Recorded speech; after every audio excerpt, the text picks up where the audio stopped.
Olá pessoal, bem-vindos à Trecheira Violenta, eu sou o Osvaldo e eu tô aqui pra desejar pra todos um feliz ano novo.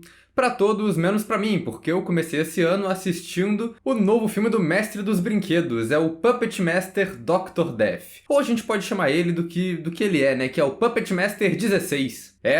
A gente chegou lá. O filme foi lançado em 2022 e ele foi dirigido por Dave Parker, que é o cara que dirigiu o filme Colinas de Sangue, um slasher dos anos 2000. Mas é claro que quem manda nessa merda toda é o produtor Charles Band, que é o cara por trás da franquia Mestre dos Brinquedos e que até hoje tá aí na Full Moon sendo o dono da empresa. A franquia do Mestre dos Brinquedos é uma das maiores anomalias do cinema. Aparentemente a franquia é o carro-chefe da Full Moon, essa produtora independente de filme de terror que tá por aí desde o final dos anos 80. E continua até hoje fazendo esses filmes na cara, na coragem e com orçamentos cada vez menores, o que não impede eles de lançar uma tonelada de filme trash por ano. A franquia do Mestre dos Brinquedos eu já falei aqui no canal, é um dos nossos vídeos mais famosos, e é uma franquia que começou boa. Começa com uma sequência de filmes legaizinhos ali nos anos 80 e 90, inicialmente eram filmes slasher de marionetes assassinos, mas aí foi virando um tipo de aventura trash, com os bonecos se tornando os heróis e lutando contra demônios. Até o 5 é legal de assistir, e daí pra frente a franquia foi só piorando. Do 6 pra frente não tem muita mais continuidade entre os filmes, cada um inventa um passado, uma mitologia nova, tem remake, tem 2 filmes que são só clip show, cenas de outros filmes se passando como um filme novo, teve crossover, tudo que deu pra fazer na franquia eles já fizeram. Eu falei disso tudo na retrospectiva, e eu também falei que parece que a Full Moon agora vai começar a apostar em spin-offs, que aí eles fazem um filme só pra cada boneco e gastam menos com efeito especial, porque ele só tem que fazer um boneco. O primeiro filme desses foi o Blade The Iron Cross, o último que eu falei na retrospectiva. Ele saiu em 2020 e era pra ser focado no Blade, o principal boneco da franquia. Mas acabou que o filme foi a mesma coisa que todos os últimos filmes da franquia foram. Um filme trash de época sobre nazista tentando capturar o boneco pra obter o soro da vida do Toulon, o cara que é o marionetista, né? Os 4 últimos filmes da franquia são exatamente iguais, eles são a mesma trama. Aí, pra fazer um segundo spin-off, eles fizeram uma escolha ainda mais peculiar, porque ao invés deles pegarem outro boneco mais reconhecido da franquia, tipo o Pinhead, que é o boneco fortão careca, ou a mulher que cospe sanguessuga, eles decidiram voltar pra um dos filmes nada a ver da franquia, que é o Puppet Master 7, o Retro Puppet Master. E eu tenho que dar o contexto dele também, porque o Retro Puppet Master é o que menos faz sentido, é o que menos encaixa na ordem cronológica estabelecida pelos filmes anteriores, ele contradiz muita coisa, e o que rolou nele foi que, depois que a Full Moon lançou 6 filmes dos Mestres dos Brinquedos,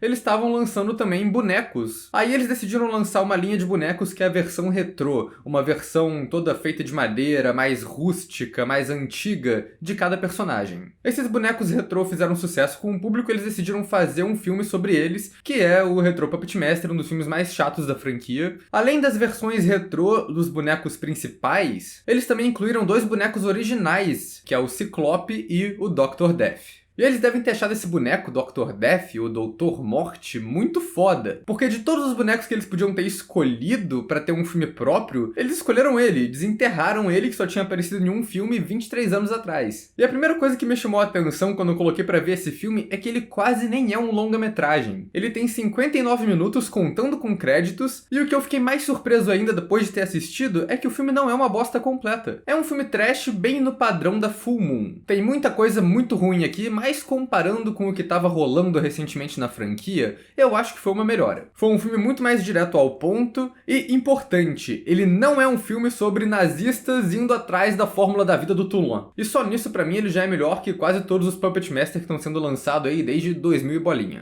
Antes de falar mais dele, vou pedir pra vocês se inscreverem no canal se vocês não forem inscritos ainda, comentem aí embaixo se vocês assistiram Puppet Master 16, provavelmente não, mas comentem aí se vocês fizeram isso, o que vocês acharam desse filme. Deixa outras recomendações de filmes pra gente falar aqui no canal também. E acompanhe a gente nas redes sociais, os links estão todos aí embaixo na descrição do vídeo. Se você gosta do nosso trabalho aqui na Trecheira, considere virar membro. Quando você é membro da Trecheira, você ganha acesso a conteúdo exclusivo que a gente solta pros membros aí. E também consegue escolher uns filmes que a gente vai falar aqui no canal através de votações que vão voltar na semana que vem. Também já vou liberar aqui um aviso de spoilers, porque não é quem se importa, Puppet Master 16. Então é isso, vamos nessa. A trama de Puppet Master Dr. Death é sobre April, uma jovem enfermeira que vai trabalhar em um asilo para idosos. No primeiro dia de trabalho dela, um dos idosos do lugar morre, e quando estão limpando o quarto dele, os enfermeiros acham um baú antigo que tem dentro o boneco do Dr. Death. O boneco então acorda e começa a matar todo mundo que ele encontra pela frente. É basicamente só isso que acontece no filme, né? Ele tem 59 minutos de duração, não dá pra acontecer tanta coisa assim. Esse foi um filme que foi me conquistando aos poucos, isso porque ele começa com a pior cena possível. O filme abre com uma sequência de pesadelo que é o velho que morre lá deitado em um fundo preto. Quando eu vi isso, eu quase larguei o filme, porque eu falei, não é possível. A Full Moon desistiu, eles nem cenário mais se dão ao trabalho de fazer. Aí começa a entrar uns stock footage, essas imagens de banco de dados mal colocadas, uns efeitos ruins que parece que eles pegaram de tela verde baixada do YouTube,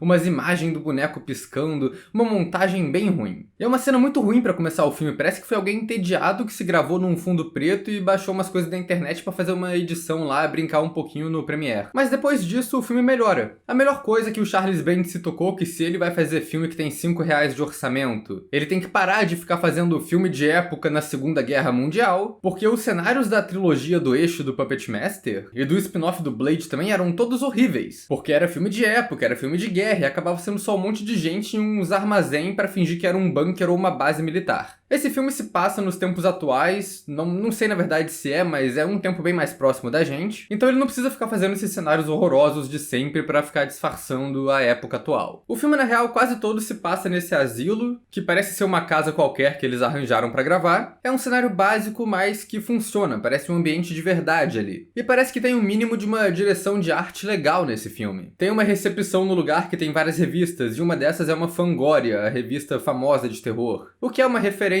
ali pros fãs de terror, mas também faz sentido porque a Fangoria que produziu o remake do Puppet Master, né? O Puppet Master de 2018. Uma das personagens do filme é uma pintora, então aparecem vários quadros dela ao longo do filme, incluindo um quadro do Dr. Death, que eu achei bem legal, um visual maneiro ali. Então, na direção de arte, eles fizeram o que deu pro filme ficar com um visual legalzinho, e eu senti que a direção também fez o que deu. O diretor tentou meter um estilo ali, fazer uns planos diferentes, um ponto de vista da pessoa com a máscara de nebulização ali na câmera, umas transições brutas da noite pro dia, estilo Ari Aster. Ele tenta dar um destaque pra caracterização de cada personagem ali, então ele vai apresentar o personagem do velho que joga golfe, tem aqueles planos detalhe de sempre, da bolinha rolando no chão, esse tipo de coisa. A pintora tá fazendo um quadro e cria um suspense pra gente ver o que é o quadro que ela tá pintando. Uma coisa que eu achei curiosa são os planos gerais da casa onde eles estão gravando. Porque os outros filmes do Puppet Master, isso até os primeiros da franquia, que se passavam lá no Hotel Bodega, o Hotel Grandioso no Penhasco,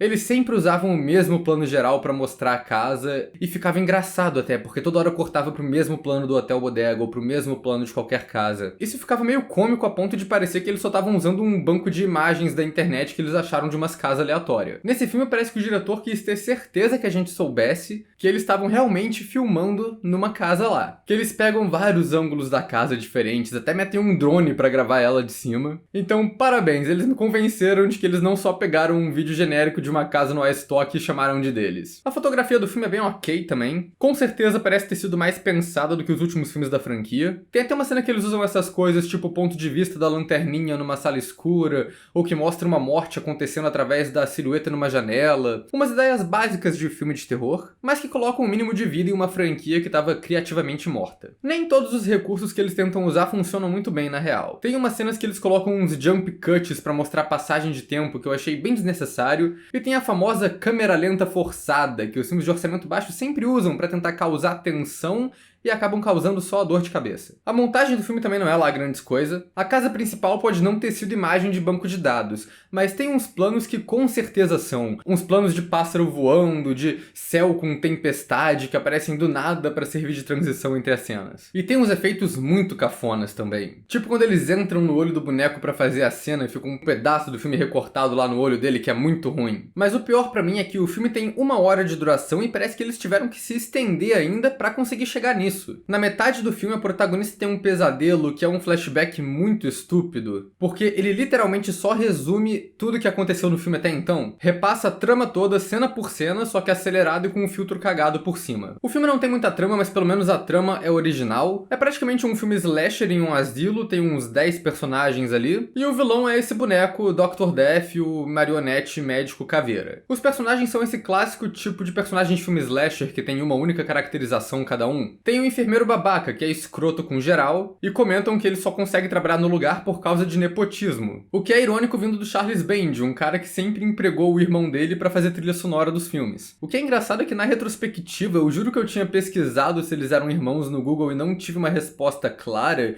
então na retrospectiva eu falei, eles não são irmãos. Mas agora, tipo, se você jogar no Google, você acha, tá lá, tipo, escrito que eles são irmãos, na moral. Eu não sei o que aconteceu, mas eu sei que essa parte agora foi retirada da retrospectiva e vocês podem ter percebido que o vídeo ficou menor, mas enfim. Os outros personagens do filme se dividem entre a equipe do asilo, tem o médico-chefe, o enfermeiro gente boa, o legista esquisito, a enfermeira loura transona e a protagonista enfermeira ingênua boazinha. E os idosos que moram lá, que têm caracterizações mais peculiares. Tem o velho que joga golfe, essa é a única coisa que ele faz, só existe pra no final o boneco poder matar o velho com o próprio taco de golfe dele, né? Tem a mulher que pinta quadros, eu comentei de como a direção faz um suspense com isso, né? O que rola é que ela tá na frente do quadro que ela tá pintando quando ela é apresentada pra gente, que é a mesma cena que ela tá conhecendo a protagonista, né? Ela começou a trabalhar naquele dia, mas aí ela sai da frente do quadro e vê que ela tava pintando a protagonista ali. E aí é revelado que ela é meio psíquica, o que faz essa conexão com os primeiros filmes do Puppet Master, que tinham essa coisa de habilidades sobrenaturais dos personagens, mas infelizmente isso não é nem um pouco relevante pra trama e essa mulher não faz nada com as habilidades psíquicas dela. Ela só tá lá pra pintar quadro dos bichos do filme mesmo. Tem uma mulher que não fala porque ela sofreu um derrame, ela é a clássica personagem que percebe o boneco matando gente, mas não consegue avisar pra ninguém, mas o mais peculiar mesmo é o velho tarado. O cara é apresentado sentado na poltrona da sala dele vendo uma revista pornô que tem um carro na capa, o que já diz tudo que você precisa saber sobre ele, né? Mas a parada fica mais estranha porque tem uma subtrama da enfermeira loura transando com ele por dinheiro. E aí entra esse humor besta adolescente bem típico de filme da Full Moon, que na real nem teve tanto nesse. Mas a enfermeira vai lá e dá um Viagra pro velho, e depois que ela volta pro quarto,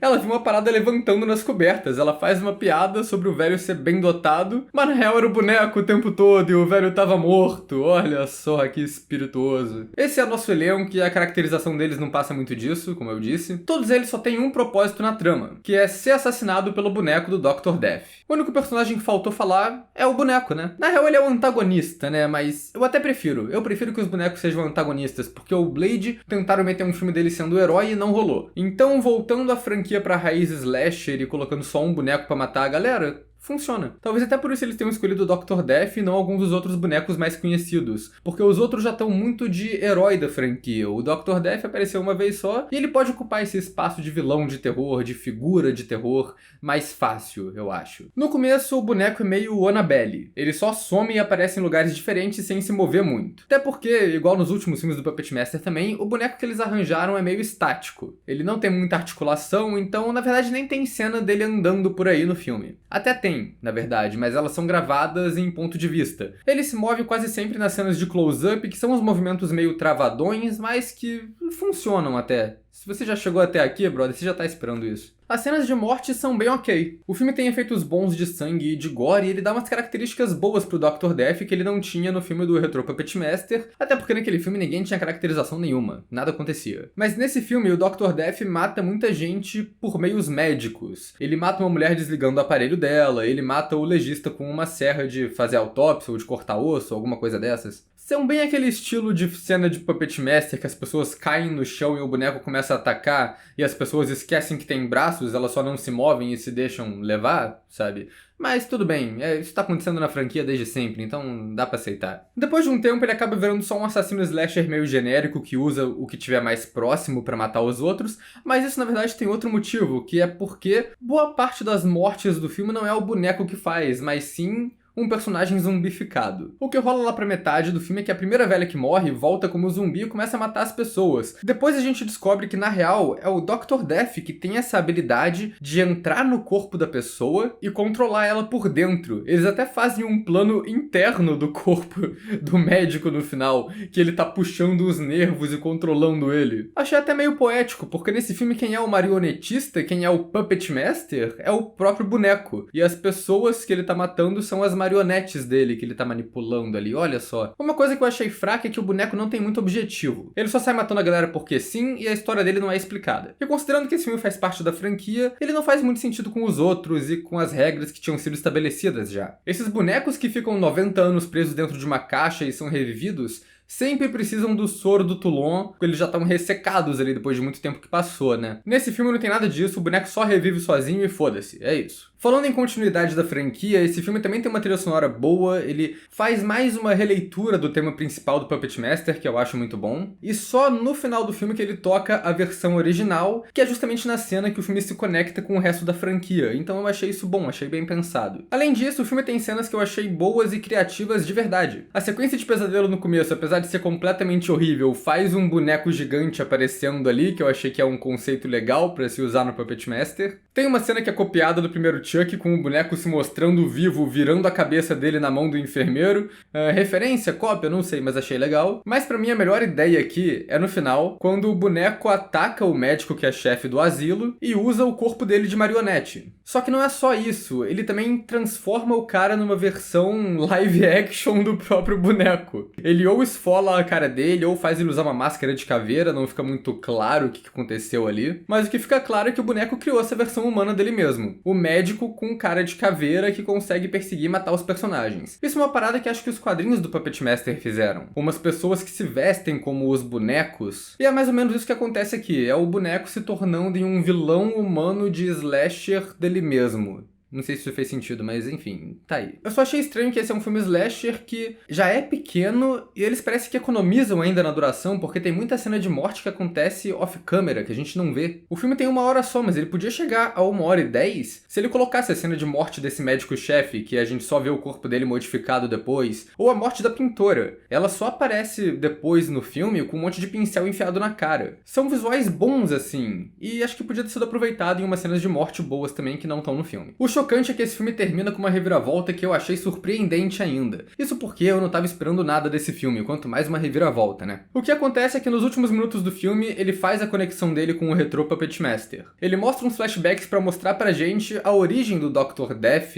nesse filme, né, no filme 7, que ele era o boneco criado pelo Duval. Duval é um amigo marionetista do Toulon, que trabalhava no mesmo teatro e que estudava medicina. Ele foi assassinado pelas múmias tornadas homens de preto e enviado pelo Lorde Demônio Sutek. Essa franquia é muito estúpida se você parar pra pensar, né? E aí o Toulon colocou a alma do Duval no boneco dele, que é o Dr. Death. E esse filme termina com a April, a nossa protagonista, encontrando o boneco assassino que matou todo mundo e revelando que ela, na real, é parente do Duval. Ela é tataraneta ou qualquer porra dessas. E ela foi pra esse asilo especificamente atrás do boneco. E ela faz um acordo com ele ali pra tentar achar os amigos dele pra irem atrás dos outros bonecos do retrô Puppet Master. O que é um gancho bem safado pros outros filmes, dá pra dizer que esse filme acaba não tendo uma sequência final, um clímax por causa disso, mas eu vou falar que eu comprei, foda-se. Eu aceito, pode mandar mais, manda o Retro Pinhead, manda o filme do Ciclope, qualquer merda, eu vou assistir essa porra mesmo. Eu também fiquei meio decepcionado que com essa conexão no final, e por esse ser um filme do Retro Puppet Master, eles não chamaram de volta o Greg Sestero.